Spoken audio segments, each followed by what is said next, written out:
Bienvenido. Apaga un poco el ruido del día, deja que la noche haga su trabajo y acércate. Yo soy Susurros del Pasado, y esta vez no vengo a contarte una fábula de honor pulido y katanas brillantes en cámara lenta. Vengo a hablarte de un hombre que usó la vida como tablero y la muerte como tinta. Olvida al samurái de postal. Aquí no hay romanticismo, hay cálculo, hay hambre. Hay una mente que aprendió a respirar dentro del peligro hasta volverlo costumbre. Su nombre fue Miyamoto Musashi, y aunque muchos repiten su leyenda como si fuera una oración, pocos se detienen a escuchar el sonido real que dejó en el mundo. El crujido de una puerta que se cierra, la madera del puente bajo los pies, el silencio antes de un golpe y la certeza de que, cuando Musashi entraba en una historia, alguien no iba a salir de ella. Dicen que enfrentó a más de 60 rivales y que jamás cayó derrotado. Eso se repite con facilidad, como si la invencibilidad fuera un adorno. Pero la invencibilidad, cuando es verdadera, no adorna, desfigura, porque para sostenerla hace falta algo más que brazo. Hace falta una forma de mirar al otro como si ya fuese pasado, y tal vez por eso, cuando intentas buscar su origen, encuentras niebla. Hay quienes lo visten con un linaje impecable, un árbol genealógico hecho de maestros y acero. Otros, en cambio, susurran una versión menos cómoda, la de un niño dejado a un lado, criado con la desconfianza como pan de cada día. Un cachorro sin dueño, con esa furia que no se apaga con palabras. Y para entenderlo, hay que entender el barro del que salió. El Japón que vio nacer a Musashi no era un jardín sereno. Era un país partido, una tierra donde la alianza duraba lo mismo que una vela en tormenta. A esa era la llamaron Sengoku Jidai, el tiempo de los estados en guerra. Un tramo largo de historia, casi 150 años de cuchillos escondidos bajo promesas. Un lugar donde el poder era una silla sin dueño y todos intentaban sentarse en ella. La autoridad del emperador, en Kioto, se había vuelto un gesto ceremonial, y el mando del shogun, que debía sujetar el país como una mano firme, se deshacía como papel mojado. En el vacío aparecieron señores de guerra por todas partes, cada uno con su bandera, su hambre y su ejército. En ese mundo, la espada dejó de ser símbolo, se volvió sentencia. La katana era ley, era puerta, era frontera. La vida valía poco, a veces menos que una hoja bien forjada, y el llamado camino del guerrero, ese que en otros tiempos suena a poesía, en aquella época era otra cosa: eficacia, lealtad, aguante, matar antes de dudar, mantener el nombre del clan intacto aunque el cuerpo se rompa. Morir por el Señor era esperado, vengarlo era obligación, y si el honor se manchaba, existía una salida extrema, fría, definitiva. No era teatro, era una forma de cerrar una cuenta. En medio de esa tormenta nació una figura que encajaba como una sombra en el paisaje. El Ronin, el samurái sin amo, el hombre suelto, el que no debía reverencias pero tampoco recibía protección, un arma sin funda. Y cuando llegó la gran batalla que decidió el destino del país, aparecieron miles de esos hombres, de golpe, como si el suelo los hubiera escupido. Esa batalla fue Sekigahara, en el año 1600. Un choque enorme en una llanura donde la niebla parecía querer esconder la vergüenza de los derrotados. Allí se enfrentaron dos fuerzas, la que defendía el orden de Toyotomi y la que traía el nuevo puño de Tokugawa. Ganó Tokugawa, y con esa victoria el viejo caos empezó a cerrarse, pero dejó un residuo peligroso: guerreros entrenados para matar, sin señor que los limite, sin salario, sin lugar, sin más ley que su propia necesidad. Musashi estuvo allí, joven, con apenas 16 años, del lado perdedor. Para muchos esa derrota habría sido el final, caída, deshonra, desaparición. Para él fue otra cosa, fue libertad, porque al perder un amo ganó un espacio sin paredes. Y un hombre así, suelo bajo los pies, cielo sobre la cabeza, nada más, puede hacer lo impensable: caminar sin pedir permiso, aprender sin jurar obediencia, desafiar sin temor a las consecuencias políticas. Puede desarmar tradiciones como quien rompe un candado. Musashi se volvió el Ronin definitivo porque no solo sobrevivía, observaba, no solo peleaba, estudiaba, no solo cortaba, calculaba, pero antes de ser mito fue niño. Y hay un episodio que suena como presagio, como advertencia escrita con sangre temprana. Tenía 13 años cuando reclamó su primera vida. Mientras otros niños aún perseguían juegos, él se acercó a un desafío público como si le perteneciera. El rival era Arima Kihei, un guerrero adulto entrenado en una escuela formal. Un hombre con técnica, con nombre, con orgullo. Había llegado para retar a espadachines locales en ese peregrinaje marcial que buscaba prestigio y perfección. Kihei esperaba adversarios dignos, hombres, no un muchacho desaliñado con mirada de animal acorralado, pero el joven, al que llamaban Benosuke, aceptó el reto de manera provocadora, sin respeto por la forma ni por el ritual. Y eso, en aquella cultura, era una bofetada pública. Kihei intentó apartarlo, tal vez con burla, tal vez con esa compasión que humilla más que el insulto. Pero el niño insistió, y el duelo se fijó. Lo que ocurrió después no fue elegante, no fue una danza, fue violencia sin adorno. Cuando llegó el momento, Kihei atacó con un arma corta, y Musashi, según los relatos, respondió con madera, un bastón, una espada de práctica, algo que no brillaba, pero que podía romper hueso. Musashi no esperó, no midió con ceremonias. Corrió, lo derribó y una vez en el suelo lo golpeó con furia directa, en la cabeza, una y otra vez, hasta que ya no quedó duda. Ese acto, tan temprano, revela una verdad incómoda. La técnica puede entrenarse, pero el instinto de rematar nace de otro lugar. Un lugar sin piedad. No fue solo defensa, fue afirmación. Fue un niño diciendo al mundo, existo, y mi existencia pesa más que tu prestigio. En ese golpe se escribe el tono de todo lo que vendría. Musashi no jugaría el juego del honor decorativo. Iba a cambiar las reglas con hechos, con resultados. Y en el Japón del caos, el resultado era el único argumento que nadie podía discutir.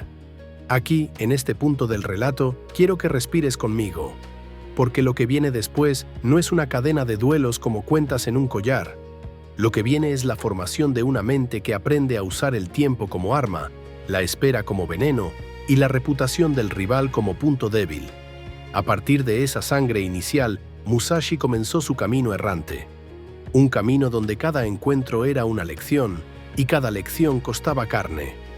En la próxima parte te llevaré hacia la capital, hacia Kioto, donde la espada no era solo acero, sino estatus, donde una escuela antigua se creía intocable, y donde un ronin sin nombre decidió tocarla, no para vencerla, sino para borrarla. Kioto, la antigua capital, ciudad de templos, de patios silenciosos, de seda que roza el tatami como si el mundo pudiera ser ligero. Pero bajo esa elegancia vivía otra cosa, una soberbia entrenada, porque Kioto también era el centro del kenjutsu, el lugar donde la espada no solo cortaba, también decidía quién merecía respeto. Y allí, como una piedra lanzada contra un espejo, llegó Musashi. No llegó como llegan los hombres con nombre, llegó como llegan los que no deben nada, con la ropa gastada, con polvo en las rodillas, con la mirada de quien ha dormido más veces bajo cielo abierto que bajo techo. Un ronin, un cuerpo sin casa, una presencia que incomodaba. En Kioto, la institución marcial más prestigiosa era la escuela Yoshioka. No era solo un dojo, era un símbolo, un apellido con siglos de peso, un sello reconocido por la corte y por el shogun. Instructores de élite, alumnos de familias altas, reputación cuidada como se cuida una reliquia. Allí, aprender espada era también aprender lugar social. Era pertenecer. Era heredar. Y Musashi, precisamente, no pertenecía a nada. Por eso su desafío no fue un simple capricho. Fue una declaración. No iba a medir fuerzas con un hombre. Iba a medir fuerzas con una idea. La idea de que el linaje vale más que la eficacia. La idea de que la forma es superior a la verdad del combate. La escuela Yoshioka no podía ignorarlo. Si lo hacía, admitiría miedo. Y el miedo, en Kioto, era una mancha visible. Así se fijó el primer duelo contra el maestro principal, Yoshioka Seijuro. Seijuro era un hombre acostumbrado a ser esperado, a ser saludado, a moverse dentro de un respeto automático. Sus alumnos lo miraban como se mira a una lámpara encendida en la noche. Con confianza, con orgullo heredado. Musashi entendió, desde el principio, que ese orgullo era un punto blando. El duelo se acordó con hora y lugar, y la ciudad, como siempre, se preparó para mirar, porque Kyoto miraba incluso cuando fingía no hacerlo. Y entonces Musashi hizo algo simple, pero venenoso. No llegó. No fue un retraso leve, no fue una disculpa tardía. Fue una ausencia larga, deliberada. Minutos que se estiran, miradas que pesan, murmullos que nacen. Seijuro allí, de pie, frente a testigos, sintiendo cómo su prestigio se convertía en un hombre esperando. En la cultura samurái, eso era una humillación lenta, una herida sin sangre. La impaciencia se volvió ira, y la ira, en un duelo, es una mano que tiembla aunque el guerrero jure que no tiembla. Musashi llegó cuando el enojo ya estaba bien cocido. Apareció sin solemnidad, sin reverencias amplias, sin ese respeto ritual que Seijuro esperaba como parte del combate. No entró a un duelo, entró a un territorio que él ya había cambiado. Y lo peor vino después. Musashi no blandió acero, usó un boken, una espada de madera. Ese detalle por sí solo era un insulto. Era decirle al maestro de Kyoto que no merecía filo, que una rama tallada bastaba. Seijuro atacó con la técnica refinada de su escuela. Posturas cuidadas, ritmo aprendido. Todo lo que se enseña cuando se vive bajo techo y se cree que el mundo siempre respetará reglas. Musashi no le concedió ese mundo. Con un movimiento brusco, directo, rompió la guardia y golpeó la cabeza de Seijuro con madera dura. No buscó un corte hermoso. Buscó el impacto, la interrupción, el derrumbe. El maestro cayó, aturdido, herido y sobre todo visto, porque la derrota privada se cura, la derrota pública se queda. Los alumnos tuvieron que llevarlo. El prestigio, que parecía una torre, mostró una grieta. Y Musashi se retiró, dejando detrás algo peor que un hombre caído. Dejó una escuela entera, sintiendo que su autoridad podía romperse. A veces, la victoria más grande no es matar. Es obligar al enemigo a vivir con la vergüenza. Musashi lo sabía, y eligió esa forma de victoria como quien elige una herramienta precisa. Pero la historia no se detiene en una sola humillación. La vergüenza, en ciertos clanes, exige respuesta. No se deja reposar, se convierte en mandato. Con Seijuro herido y moralmente quebrado, el peso de la familia recayó en el hermano menor, Yoshioka Denshichiro. Denshichiro tenía fama de ser más severo, menos adornado por la comodidad. Dominaba un arma larga, de alcance peligroso, una hoja que podía mantener lejos al rival, imponiendo distancia como quien impone ley, y él no iba a permitir que la escuela quedara como un chiste en la boca de Kyoto. Se fijó el segundo duelo, y Musashi repitió su primer veneno. Volvió a llegar tarde, no porque fuese descuidado, sino porque el tiempo era su forma de entrar en la mente del otro sin pedir permiso. La espera desgasta, la espera calienta la sangre. La espera fabrica errores. Denshichiro, alimentado por el honor herido y por el deseo de limpiar el nombre, cayó en la misma trampa emocional. Su calma se convirtió en prisa. Cuando Musashi apareció, el duelo estalló rápido. La espada larga de Denshichiro tenía ventaja en distancia. Pero Musashi no peleaba en el terreno del rival. Musashi cambiaba el terreno. Se metió dentro del alcance, acortó el espacio, rompió el ritmo. Y esta vez no dejó al enemigo con vida. El golpe fue decisivo, brutal, final. No fue un duelo para exhibir técnica. Fue una eliminación, un corte que cerraba una puerta. ¿Por qué esta vez mató, cuando antes solo humilló? Porque Musashi aprendía de cada situación como un hombre que piensa en el mañana, no en la ceremonia. Dejar vivo a Denshichiro habría significado prolongar el conflicto, multiplicar emboscadas, vivir con la persecución como sombra constante. Cortar la cabeza del problema, en sentido literal y estratégico, era más eficiente. El mensaje quedó claro. La escuela Yoshioka ya no estaba discutiendo con un rival, estaba lidiando con un depredador. La ciudad lo sintió, porque en Kioto la reputación es aire, y cuando cambia el aire, todos respiran distinto. Ahora la familia Yoshioka estaba al borde. Con 2 líderes fuera del tablero, quedaba una última pieza, la más frágil, la más trágica, un muchacho, el heredero. El tercer duelo se fijó lejos del centro, en un lugar apartado, como si la escuela quisiera ocultar algo. Y lo quería con desesperación, porque en ese punto la escuela ya no buscaba honor, buscaba salvarse. Musashi lo sabía. Y aquí, por primera vez en Kioto, cambió su propio patrón. En vez de llegar tarde, llegó antes del amanecer. Llegó cuando el campo aún era sombra, cuando el rocío hace que el suelo parezca una piel fría. Llegó temprano para ver lo que el enemigo quería esconder. Y lo vio. Hombres armados, ocultos, posiciones preparadas. No era un duelo, era una trampa. Musashi, en silencio, entendió la escena como entiende un estratega. No con indignación, sino con lectura fría. Si ellos rompían la regla, él también. Si el juego se volvía guerra, él sabía jugar guerra. Cuando el heredero llegó, temblando bajo el peso de un apellido enorme, Musashi salió de la oscuridad. No dio tiempo a discursos, no dio tiempo a que la emboscada respirara. Atacó al centro. El muchacho cayó, y con él cayó el futuro del linaje. Lo que siguió no fue un duelo, fue una persecución de cuerpos, un caos de acero. Musashi se movió como si el miedo ajeno fuese viento a favor. Cortó, esquivó, se abrió paso. Se dice que ya dominaba el uso coordinado de 2 armas, que una mano defendía mientras la otra decidía. Cuando escapó, dejando atrás cadáveres y silencio, la escuela Yoshioka quedó marcada para siempre. Una institución de más de un siglo se deshizo en un solo amanecer. Y aquí, en este punto, conviene detenerse un instante, porque no es fácil escuchar esto sin sentir un choque. ¿Cómo puede un hombre así, capaz de borrar una escuela entera, terminar buscando iluminación? Esa pregunta es el corazón de la historia, y la respuesta no está en una frase bonita.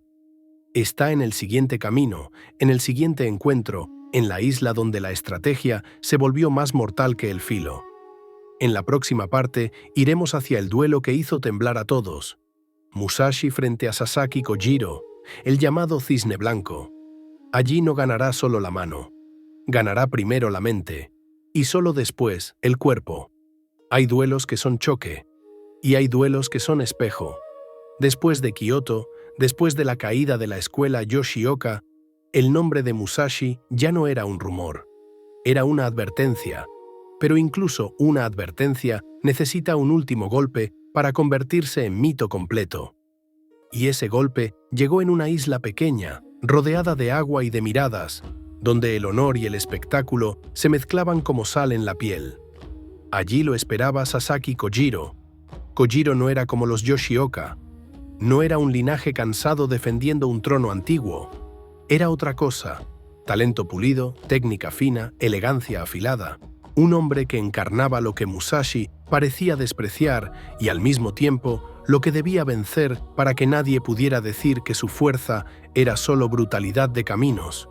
A Kojiro lo llamaban el Cisne Blanco. Y no era solo por su porte, ni por su ropa limpia, ni por esa imagen de espada perfecta que Kioto adoraba. Era porque su estilo parecía flotar, como si la violencia pudiera volverse gracia. También tenía un arma distinta, una hoja larga, de alcance temible, una espada que obligaba al rival a respetar distancia o morir por acercarse mal. Y por encima de todo, Kojiro era famoso por una técnica que la gente pronunciaba como si nombrara un hechizo. El Tsubame Gaeshi, el corte de la golondrina. Dicen que imitaba el movimiento del ave cuando cambia de dirección en pleno vuelo, rápido, inesperado, doble. Un corte que cae y regresa. Un golpe que no termina donde empieza. Una trampa hecha de velocidad. Para muchos, esa técnica era la prueba de que la perfección existía. Y Musashi iba a demostrar lo contrario. El duelo se fijó en el año 1612 en una isla llamada Funajima, conocida también como Ganryu-jima. un pedazo de tierra rodeado de agua, como si el mundo quisiera encerrar allí un momento y obligarlo a ser recordado. Kojiro llegó con presencia, con respaldo, con patrocinio, con guardias alrededor, porque Kojiro no era un hombre solo, era un símbolo respaldado por poder. Musashi, en cambio, llegó como siempre, como si el mundo fuese un camino y él apenas un viajero. Pero no llegó a tiempo. Otra vez el tiempo, esa cuerda invisible, se convirtió en su arma preferida. Kojiro esperó, y esperó. El sol subía, el aire pesaba, las miradas se clavaban. La espera no era solo incomodidad, era una escena pública donde el prestigio de Kojiro quedaba expuesto, obligado a sostenerse sin moverse. Cada minuto era una pequeña humillación, y la humillación, en un duelista elegante, se transforma rápido en ira. Musashi lo sabía, porque la ira cambia la respiración, cambia el ritmo, cambia el pulso, y el pulso decide un combate antes de que el acero hable. Cuando por fin apareció, lo hizo de un modo todavía más ofensivo. Llegó en una barca pequeña, remando como un pescador, sin ceremonia, sin esa preparación visible que el público espera para sentirse seguro. Su aspecto era descuidado, casi provocador, como si le importara poco estar allí. Y entonces Kojiro vio el arma. No era katana, no era acero, era madera, un remo tallado, convertido en golpe. Musashi lo había trabajado durante el trayecto, con calma, como si el duelo fuera una tarea más del día. Y el remo, al ser largo, era una respuesta directa al alcance de Kojiro. Un arma simple, ruda, pero hecha con intención. Ese gesto tenía un mensaje oculto y cruel. No necesito una espada real para terminar contigo. Kojiro, herido en su orgullo, sintió que la isla entera se reía. No con risas abiertas, sino con ese silencio que duele más. Hay un instante, justo antes de pelear, en el que un guerrero decide desde dónde va a luchar, desde la mente o desde la emoción. Kojiro, empujado por la provocación, eligió la emoción. Se dice que lanzó su vaina, como quien escupe una última cortesía, y dejó escapar una frase que quedó flotando en el aire, que quien tira su vaina ya no planea volver a guardarla. Musashi respondió sin teatralidad, porque el teatro no era su terreno era el resultado. Cuando Kojiro atacó, su técnica buscó el corte que todos temían. El movimiento rápido, el giro, la doble amenaza. Pero la mente que lo ejecutaba ya no estaba limpia. Estaba caliente, estaba apurada, estaba furiosa. Musashi se movió antes de que la perfección se cerrara, golpeó con madera, no buscando un intercambio bonito, sino un final. Cerró la distancia, leyó el ángulo y descargó el remo en la cabeza de Kojiro con una fuerza que no pedía permiso. Un impacto que hizo del cráneo un lugar frágil. Kojiro cayó. Y con él cayó la idea de que la técnica perfecta garantiza la victoria. En ese duelo, Musashi no venció solo por brazo, venció por diseño. La pelea empezó mucho antes del primer golpe, empezó con la espera, siguió con la apariencia, culminó con el arma improvisada. La victoria fue mental, el golpe fue apenas la firma. Pero aquí la historia se vuelve incómoda otra vez. Porque vencer no siempre trae paz. La leyenda dice que, tras ese golpe final, Musashi no se quedó para ceremonias. Se marchó rápido, como si supiera que la victoria también puede generar peligro. Un hombre tan famoso se convierte en blanco incluso cuando gana, sobre todo cuando gana. Y así dejó atrás la isla, el cuerpo, el silencio y el rumor nuevo que ya estaba naciendo en la boca de todos. Desde ese día, Musashi era invencible ante los ojos del país. Pero dentro de él, la invencibilidad comenzó a abrir una pregunta distinta. Si ya no hay rival que te enseñe, ¿qué queda? Si ya no hay combate que te transforme, ¿dónde encuentras el siguiente filo? El camino del duelista, tarde o temprano, se vuelve repetición.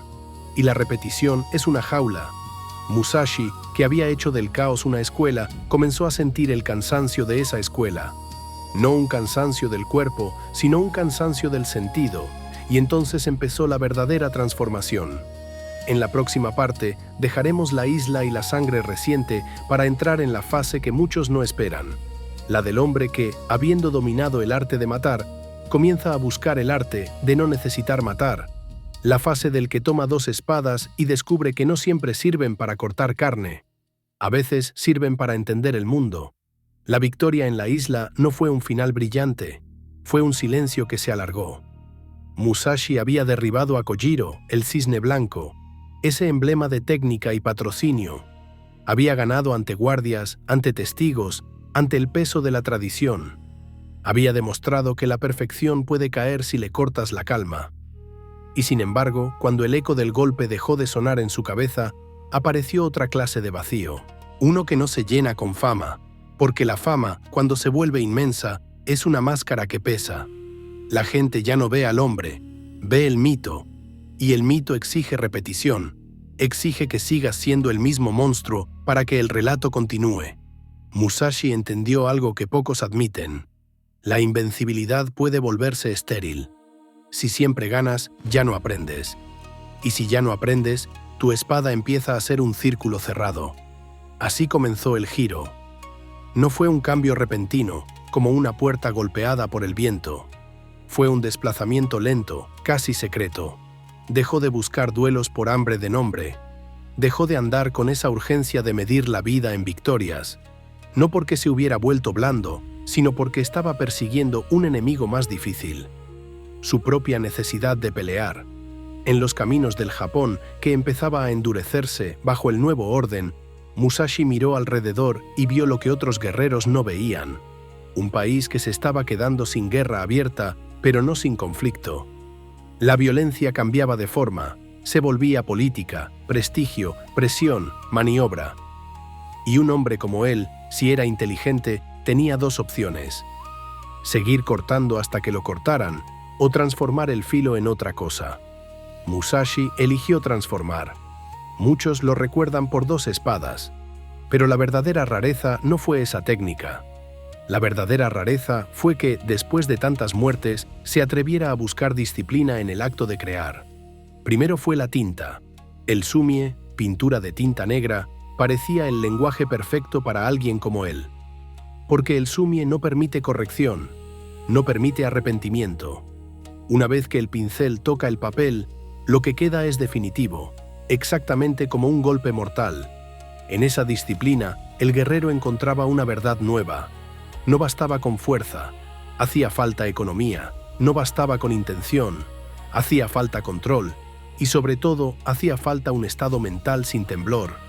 Lo que en combate era reacción limpia, en arte era trazo limpio.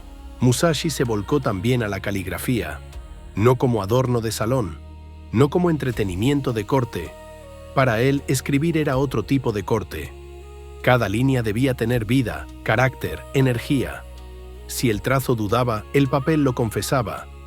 Si el pulso mentía, la tinta lo delataba. En la espada, una duda mata al portador. En la tinta, una duda mata la obra. Y allí aparece una palabra que pesa en su vida como una piedra en el bolsillo. Mushin. La mente sin ruido. La mente sin agarrarse a nada. La mente que actúa sin vacilar porque no se está discutiendo a sí misma. Musashi había buscado Mushin en el combate por necesidad. Ahora lo buscaba por elección. También empezó a tallar madera. Pequeñas figuras. Formas sobrias, sin exceso, sin ornamento inútil. La talla, como el duelo, es quitar lo que sobra hasta que queda lo esencial. Cada corte de cincel se parece a un corte de espada. Si te equivocas, no hay vuelta atrás. Pero lo más curioso es que, aun cuando se volvió creador, no dejó de ser estratega. Solo cambió el terreno. Musashi comenzó a codificar su modo de pensar, a observar patrones, a convertir la experiencia en principios. Lo que había sido intuición de supervivencia empezó a volverse doctrina, y como toda doctrina, necesitaba una idea central. Esa idea fue su camino de las 2 espadas. Niten y Chiryu, los 2 cielos como uno. Para muchos, eso significa solo una técnica. 2 armas al mismo tiempo, una larga y una corta. Pero para Musashi era más que postura, era una forma de entender la vida. Si tienes 2 manos, ¿por qué usar solo una? Si tienes 2 opciones, ¿por qué quedarte atrapado en una?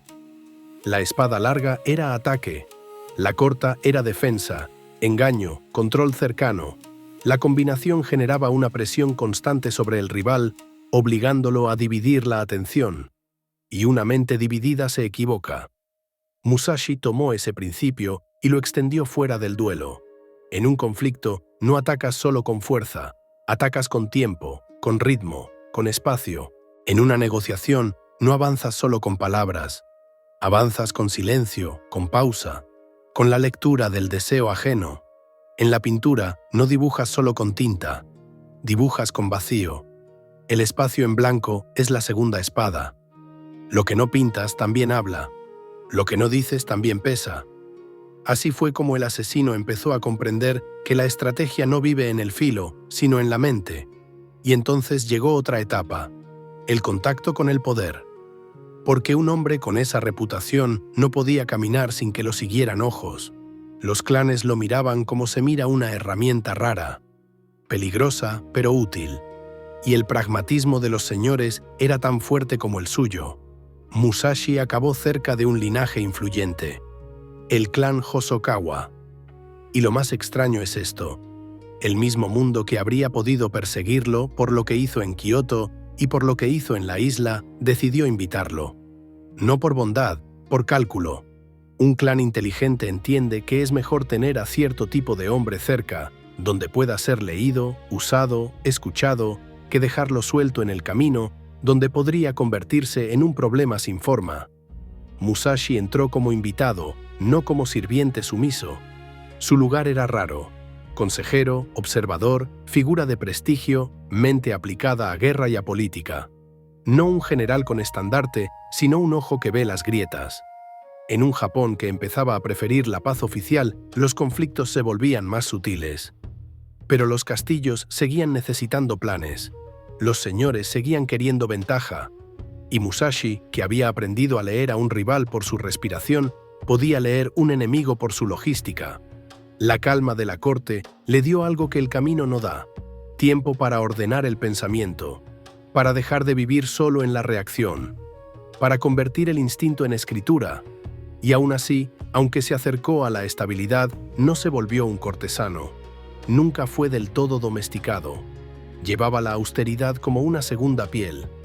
Su mirada seguía siendo la de alguien que no confía en la comodidad, porque sabía, con esa certeza oscura que traen los años de sangre, que todo orden es provisional. En la próxima parte iremos más adentro de esa vida nueva.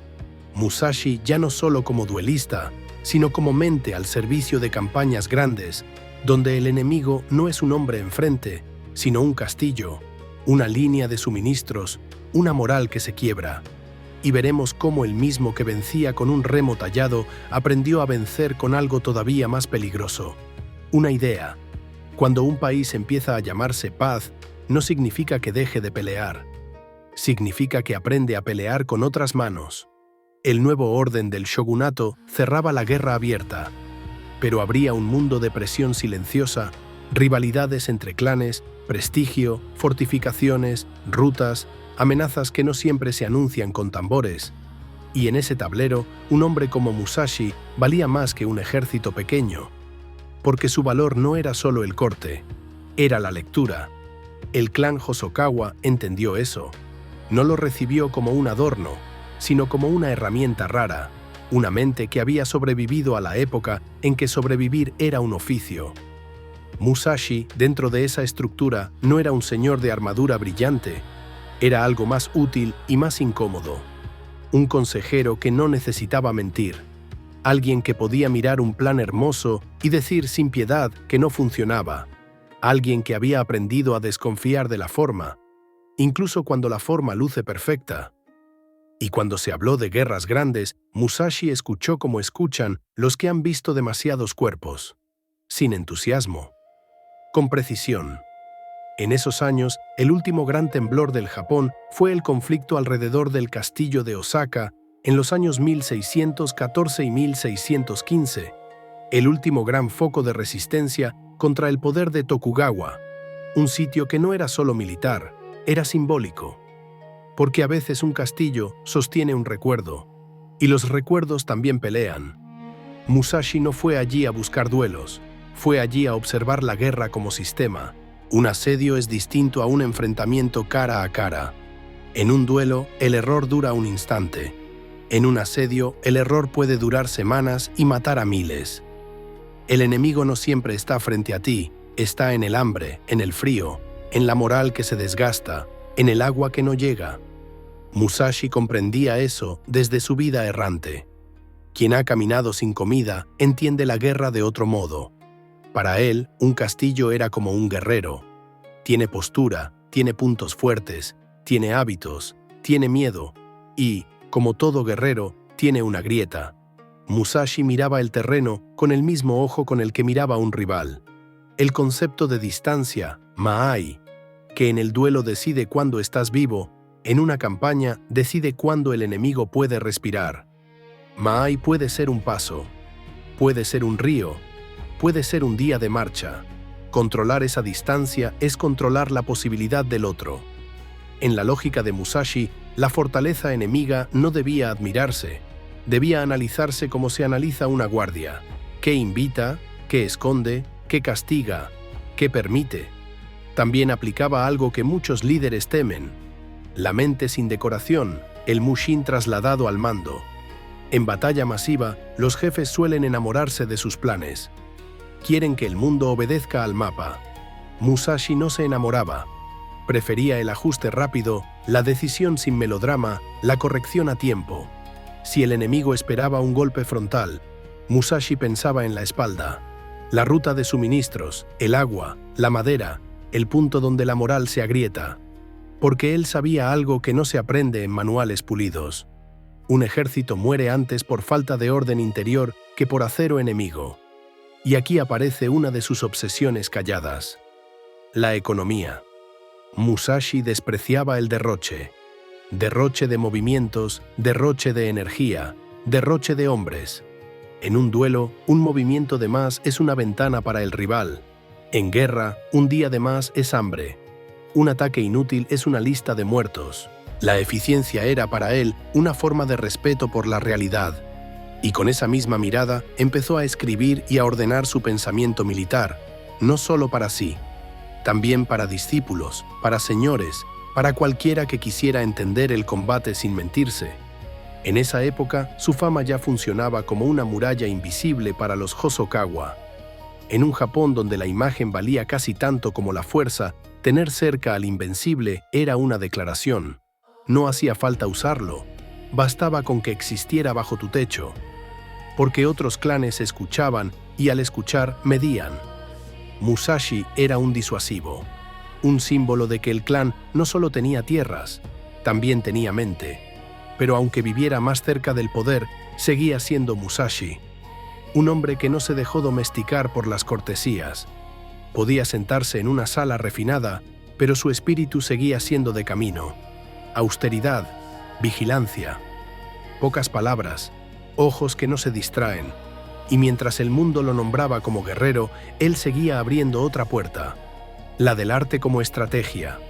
En sus pinturas el vacío no era falta, era control. En su caligrafía el trazo no era ornamento, era decisión.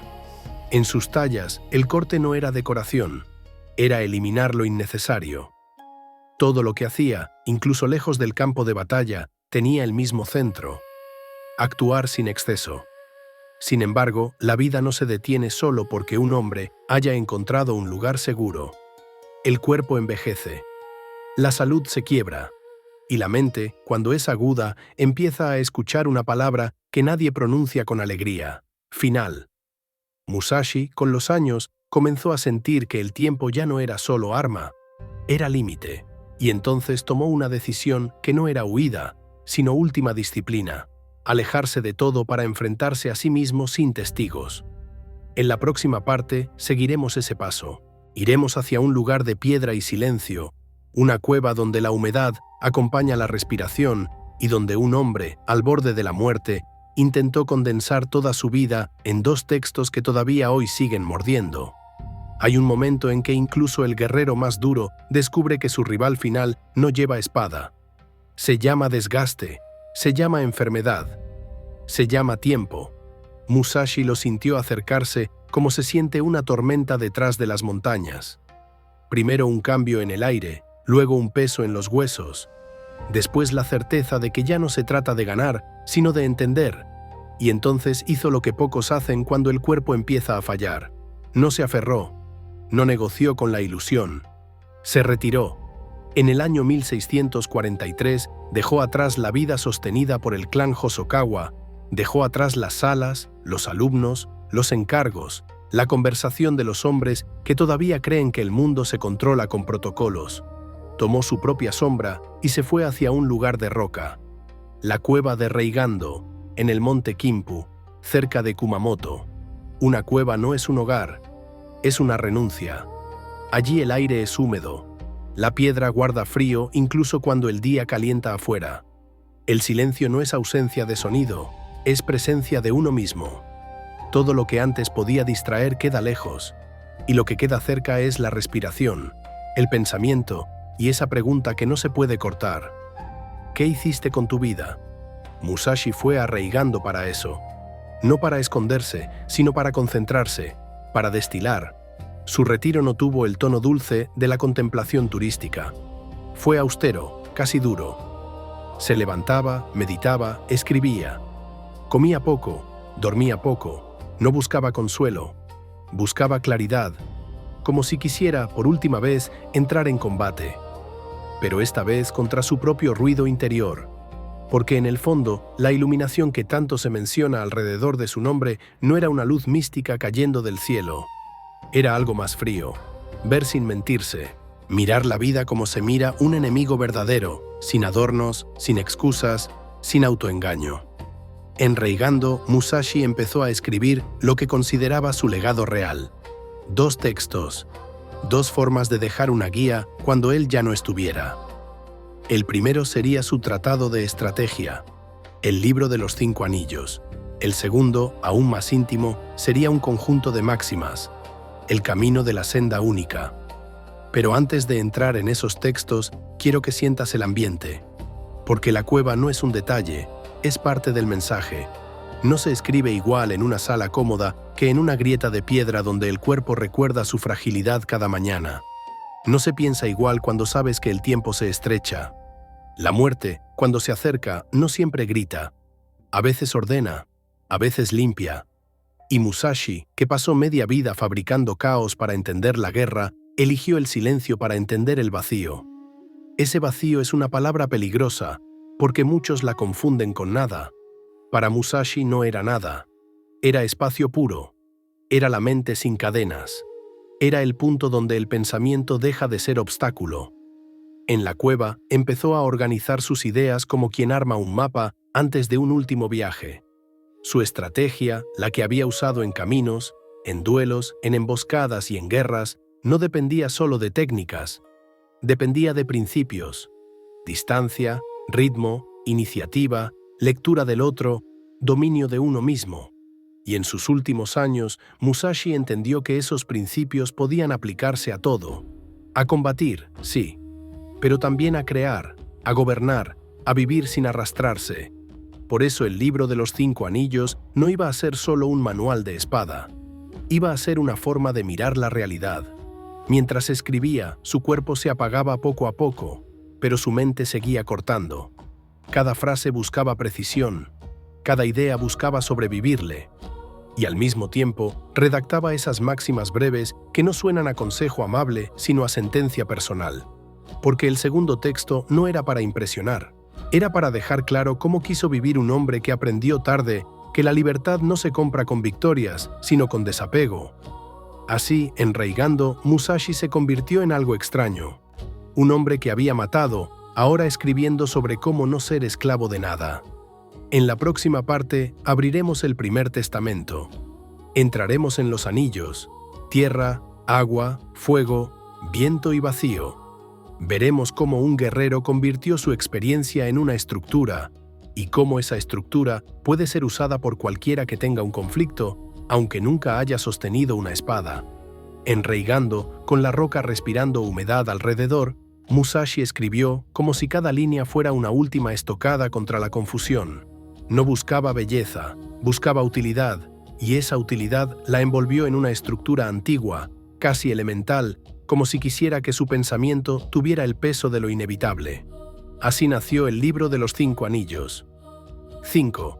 No como adorno, como mapa. Tierra, agua, fuego, viento y vacío. No son poesía, son lentes, formas de mirar el conflicto hasta que el conflicto revela su núcleo. El anillo de la tierra. La tierra es base, es postura, es cimiento. Musashi empieza allí porque entiende que la estrategia sin fundamento es humo. Antes de moverte, debes saber dónde estás parado. Antes de hablar de cortes, debes hablar de visión. La tierra, para él, es conocer el camino, conocer el propio y conocer el del otro. No desde la fantasía, sino desde la observación. Aquí aparece una idea que atraviesa todo su pensamiento. No enamorarse de una sola forma. No idolatrar una sola herramienta. Un hombre que solo confía en una postura se vuelve predecible. Un líder que solo cree en un plan se vuelve frágil. La tierra enseña disciplina sin rigidez. Enseña a estudiar con seriedad, sin espectáculo. A ver la estrategia como un camino amplio, no como un truco brillante. En el fondo, la tierra es humildad práctica. Aceptar que el dominio no nace del impulso, sino de la repetición consciente. El anillo del agua. Luego viene el agua. Y el agua es todo lo contrario a la obsesión por la forma fija. El agua toma la forma del recipiente, pero no se vuelve débil por eso. Puede ser suave o puede destruir piedra. Puede ceder o puede arrasar. Esa es su enseñanza, adaptarse sin perder intención. Musashi insistía en la fluidez porque sabía que el combate real no respeta manuales. Un rival cambia. Un terreno cambia. Un día cambia. Quien no cambia con ellos muere o queda atrás. El agua es la técnica viva, el golpe que nace desde donde debe nacer, no desde donde se supone que nazca. El ajuste inmediato, la mente que no se atasca. Aquí su idea de 2 espadas se vuelve más que una rareza marcial, se vuelve símbolo de flexibilidad. Si una mano puede atacar mientras la otra protege, si un arma puede distraer mientras la otra decide, entonces la mente también debe tener esa doble capacidad, moverse y sostenerse. El agua no presume, el agua simplemente llega. El anillo del fuego. El fuego es el momento de la verdad, la acción. Tierra y agua preparan, fuego ejecuta. En el fuego, Musashi habla del choque real, de lo que ocurre cuando ya no hay tiempo para corregir. Cuando el oponente está ahí y el cuerpo debe responder sin pedir permiso a la duda. El fuego es ofensiva, es iniciativa, es romper el ritmo del enemigo antes de que pueda asentarse. Musashi no veía el combate como intercambio justo, sino como dominio del ritmo. Acelerar donde el otro quiere pausa, pausar donde el otro quiere impulso. Aquí también aparece su amor por la sorpresa, no como truco barato, sino como herramienta de control mental. Sorprender es robarle al rival la estabilidad, es forzarlo a reaccionar, y quien reacciona va detrás. El fuego también enseña algo incómodo. Cuando se decide actuar, se actúa por completo. La vacilación divide la fuerza y abre huecos. Musashi, que llegó tarde a propósito, que eligió armas inesperadas, que atacó donde no esperaban, estaba describiendo su propia práctica. No ganar por belleza, sino por quiebre. El anillo del viento. Después llega el viento, y este anillo es extraño porque no se dedica tanto a decir «haz esto», sino a decir «mira lo que hacen los otros y entiende su error». El viento es lo que se oye y se ve de las escuelas ajenas, sus hábitos, sus manías, sus limitaciones. Musashi critica a los estilos que se vuelven prisioneros de su propia postura favorita, a los maestros que hablan como si la técnica fuera religión, a quienes confunden elegancia con verdad. No es un ataque por orgullo, es un aviso. El mundo real no se dobla ante tu tradición. La tradición que no sirve para sobrevivir es solo teatro. En el viento, Musashi obliga al lector a mirar sin idolatría, a reconocer que la mayoría de los hombres se esconden en formas para no enfrentar el miedo de lo imprevisible, y él detestaba esa cobardía maquillada. El anillo del vacío. Y entonces viene el último, el vacío.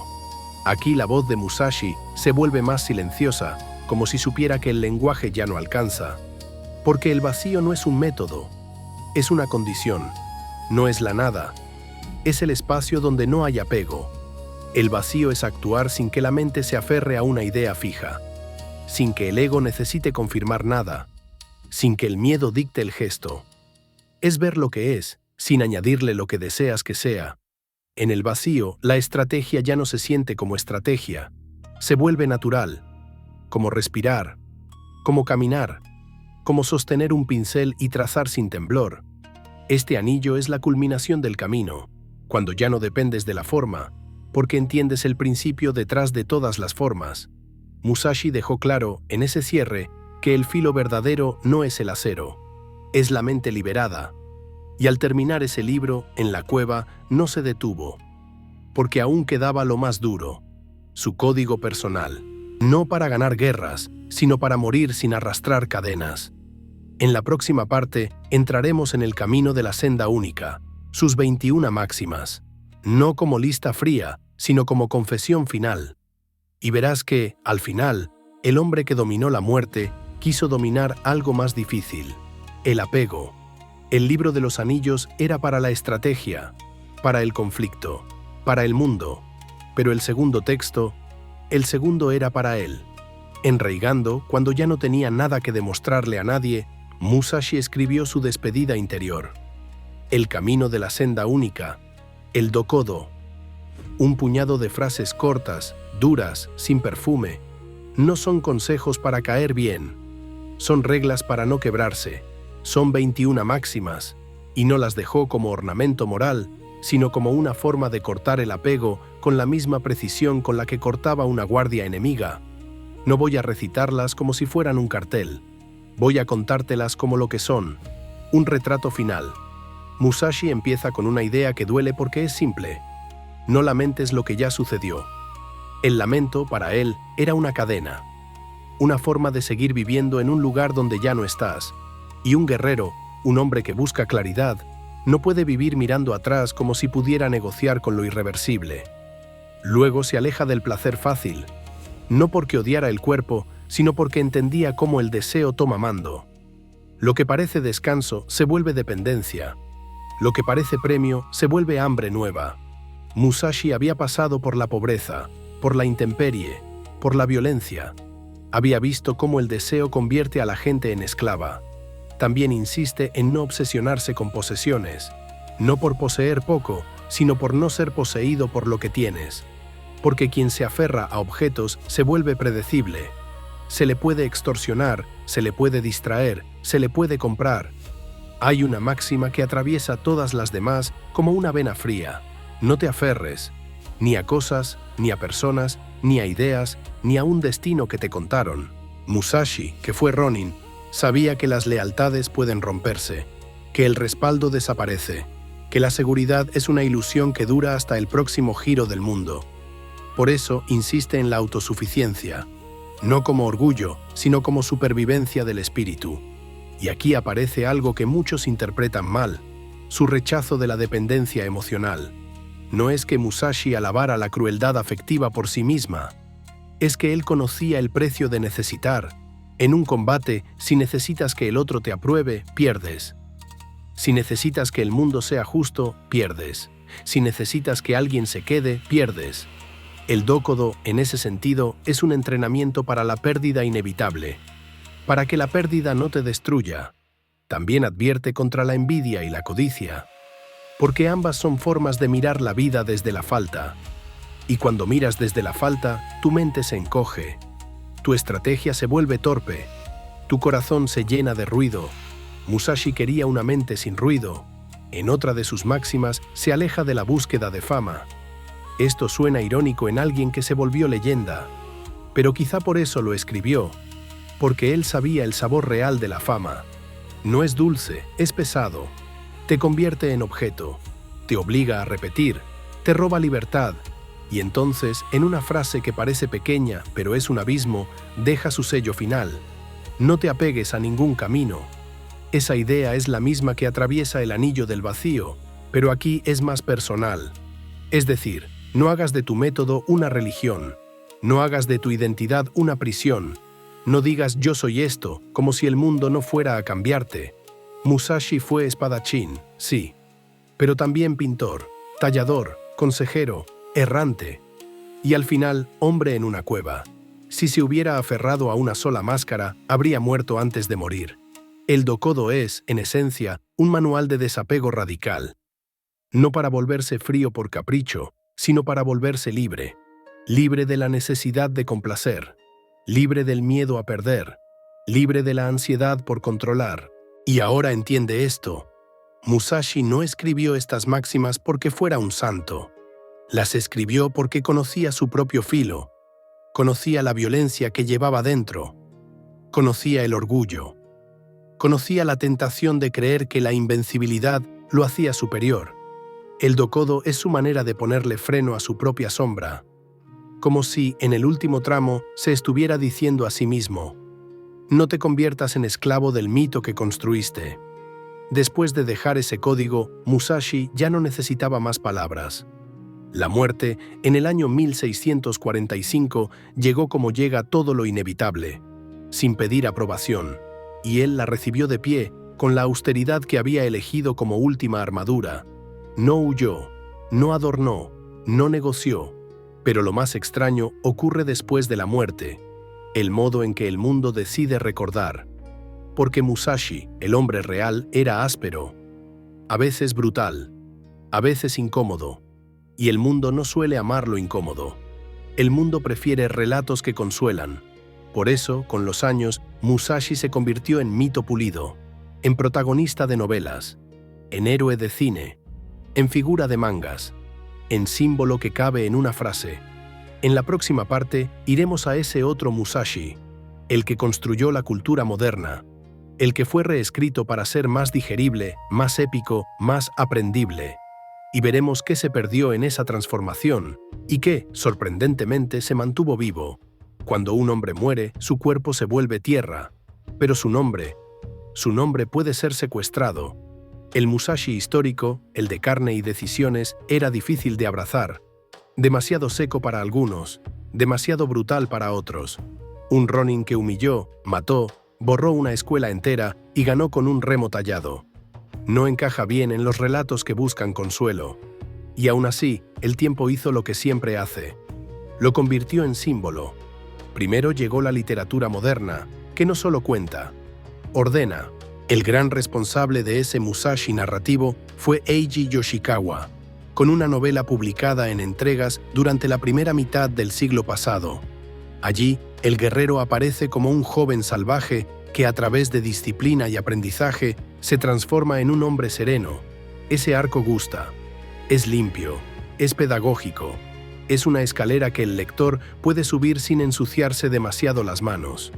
En esa versión, Musashi se vuelve una historia de superación espiritual más que una historia de supervivencia feroz. El barro se reduce, la crueldad se explica, la violencia se convierte en paso necesario, casi inevitable, hacia la luz. No digo que sea mentira, digo que es selección. La novela toma el caos de la vida real y lo convierte en un camino narrativo donde todo tiene sentido. Y la vida, como tú sabes, rara vez ofrece ese favor. Luego vino el cine. En el Japón de la posguerra, el país necesitaba figuras que representaran fuerza y reconstrucción, disciplina y destino. Musashi era perfecto para eso. Apareció en películas que lo mostraron como un guerrero de rostro firme, mirada profunda, cuerpo hecho para resistir. En esas imágenes, Musashi se volvió también estética. El Ronin que camina bajo lluvia, el hombre que carga silencio, el que entiende el mundo sin explicarlo demasiado. El cine hizo lo que el cine siempre hace. Puso rostro al mito y el rostro se vuelve verdad para millones. Y después, como si el mito no estuviera completo sin una herida visible, llegó el manga. Allí Musashi se volvió carne emocional otra vez. Dudas, rabia, vacío, la sensación de que matar no resuelve lo que está roto adentro. Ese Musashi, dibujado con líneas intensas, devolvió algo que la épica suele esconder: el costo mental de la violencia. Y así, obra tras obra, el nombre Musashi pasó a ser herramienta cultural. Sirvió para hablar de honor, de disciplina, de iluminación, de fuerza. Sirvió para vender historias. Sirvió para construir identidad.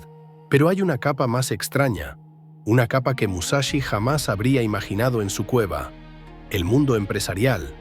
Hoy, en lugares donde las espadas no existen, donde el combate se libra con contratos y decisiones, se cita el libro de los 5 anillos como si fuera un manual de liderazgo. Se habla del agua como adaptabilidad, del fuego como ofensiva, del vacío como mente libre de prejuicios. Y hay algo irónico, casi oscuro, en eso. Un tratado nacido de duelos a muerte usado para optimizar mercados. Sin embargo, no es un error completo, porque Musashi no escribía sobre acero, escribía sobre dinámica humana, sobre ritmo, percepción, control mental. Y esas fuerzas se mueven igual en una sala de guerra o en una sala de reuniones. Donde hay rivalidad, hay estrategia. Donde hay miedo, hay oportunidad. Donde hay apego, hay debilidad. Y Musashi, con su crudeza, entendía eso. Pero el mito moderno, al simplificarlo, corre un riesgo: convertir su filosofía en eslogan, hacer del vacío una palabra bonita, cuando para él era una disciplina que se paga con años y renuncias. El vacío no era ser flexible, era despojarse de la necesidad de tener razón, era dejar de buscar refugio en formas fijas. Era aceptar que la mente, cuando se aferra, se vuelve lenta. Esa lección sigue viva, aunque cambie de ropa, y lo más sorprendente es que no todo se volvió espectáculo. Su escuela no se evaporó por completo. El Niten Ichi-ryu, en sus líneas de transmisión, siguió respirando. En algunos dojos aún se practican formas antiguas, con la espada larga y la corta, con disciplina estricta. Allí, el nombre Musashi no es póster, es ejercicio, es control de distancia, es trabajo con ritmo, es repetición, es cansancio, es corrección, no es mito, es práctica. Y eso nos lleva a una pregunta final, la que queda flotando cuando se apagan todas las versiones. ¿Qué nos deja de verdad este hombre? En la próxima parte volveré a su núcleo. No al Musashi de novela, ni al de pantalla, ni al de frase motivacional. Volveré al Musashi como paradoja, el que se hizo invencible para poder soltar la espada, el que buscó la muerte para entender cómo vivir sin arrepentimiento. Si apartas el brillo del mito, si dejas a un lado las versiones pulidas, queda una figura que incomoda por su contradicción. Musashi fue un hombre que aprendió a dominar la muerte y luego intentó dejar de depender de ella. Esa es la paradoja que pocos aceptan sin intentar suavizarla. Porque su camino no fue un ascenso limpio hacia la sabiduría, fue un trayecto áspero. Primero la violencia como escuela, después el arte como traducción, y al final el desapego como última prueba. Hay algo importante que se pierde cuando se lo convierte en héroe moral. Musashi no buscaba ser bueno, buscaba ser eficaz y luego buscaba ser libre. Y la libertad, para él, no era hacer lo que se desea, era no ser gobernado por lo que se desea. Por eso el Ronin terminó escribiendo máximas que cortan como cuchillas. No te aferres, no codicies, no dependas, no te engañes con consuelos. Ese tipo de pensamiento no nace de la comodidad, nace del choque repetido con lo real. El joven Musashi se forjó en un Japón donde la vida era frágil y el honor era una moneda peligrosa. Creció sin estructura estable, sin un camino regalado. Aprendió a pelear como quien aprende a respirar en agua sucia. Y su mente, más que su cuerpo, fue lo que lo convirtió en amenaza. Porque Musashi no era solo rápido. Era frío cuando debía serlo, paciente cuando convenía, brutal cuando el cálculo lo pedía. En Kioto, por ejemplo, no venció únicamente por habilidad. Venció por manipulación del tiempo, hizo esperar para encender rabia, eligió madera para insultar, y cuando la escuela intentó jugar con trampa, él leyó el campo antes del amanecer y atacó el centro, no por crueldad infantil, sino por cierre estratégico, cortar el futuro del enemigo. Eso no es romanticismo, es lógica despiadada. Y luego, en la isla, volvió a demostrar lo mismo. Kojiro cayó antes de caer, porque su mente fue empujada fuera de su zona limpia. Musashi no compitió en belleza técnica, compitió en control del escenario. Esa forma de actuar nos deja una enseñanza incómoda. Muchos conflictos se ganan antes del choque visible. Se ganan en el ritmo, en la percepción, en la preparación, en el terreno mental. Pero aquí viene la segunda mitad de su legado, la que separa al simple matón del estratega. Musashi entendió que la eficacia sin dirección es vacío estéril. Cuando ya no hubo rival que le enseñara, empezó a verse a sí mismo como su último campo de batalla. Por eso el arte no fue una decoración tardía, fue un método para seguir entrenando sin matar. La tinta le exigía decisión sin corrección. La caligrafía lo obligaba a un trazo con alma. La talla lo enfrentaba al error irreversible. En todas esas disciplinas, Musashi buscaba lo mismo: una mente capaz de actuar sin ruido. Y así, el camino de las dos espadas se volvió un símbolo mayor: usar todos los recursos disponibles sin apego a la forma.